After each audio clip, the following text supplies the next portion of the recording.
শিক্ষার্থী জনতার গণ অভ্যুত্থানে পতন হয় স্বৈরাচারী শেখ হাসিনা সরকারের। দীর্ঘদিনের দমন ও নিপীড়নের হাত থেকে মুক্তি পায় দেশের আপামর জনগণ।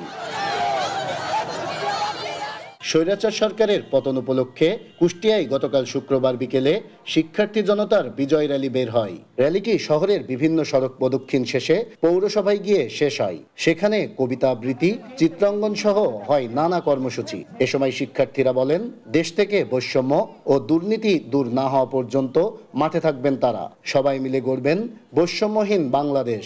যেহেতু আমাদের জয়টা আমরা পেয়েছি, তো এবার আমাদের নেক্সট যে পরিকল্পনা সেটা হচ্ছে একটা বাংলাদেশ সুন্দরভাবে তৈরি করা। আমাদের সোনার বাংলাদেশ, আমরা কোনো বৈষম্য চাই না। আমাদের শহীদ ভাইদের বিনিময়ে আমরা আজকে আমাদের স্বাধীন বাংলাদেশ পেয়েছি। আমরা কখনো বৈষম্যকে বিশ্বাস করি না এবং এ পর্যায়ে আমরা দেশকে সংস্কার করার কাজ, দেশকে নিজের হাতে রিকনস্ট্রাক্ট করার কাজ, সেটা আমরা নিজের হাতে তুলে নিয়েছি। এদিকে পুলিশ বাহিনীতে বৈষম্য দূর সহ 11 দফা দাবিতে কর্মসূচি পালন করছে কুষ্টিয়া পুলিশ। সমগ্র বাংলাদেশ পুলিশের 11 দফা দাবি, এই 11 দফা দাবি না মানা পর্যন্ত আমাদের এই সংগ্রাম চলতে থাকবে। জনগণ তো আমাদের বন্ধু, আমরা জনগণের বন্ধু। আমরা কেন তাদের পেটো বাহিনী হিসেবে আমরা কেন ব্যবহৃত হব? আমাদের দাবিটা হচ্ছে আমরা আমাদের স্বায়ত্তশাসন, আমরা কোনো সরকারি দলীয় অধীনে থাকতে চাই না। আমরা স্বাধীনভাবে আমরা চলতে চাই এবং জনগণের সেবা করতে চাই। সবকিছু জায়গায় বৈষম্য করে রেখেছে, এই বৈষম্য দূর করতে হবে।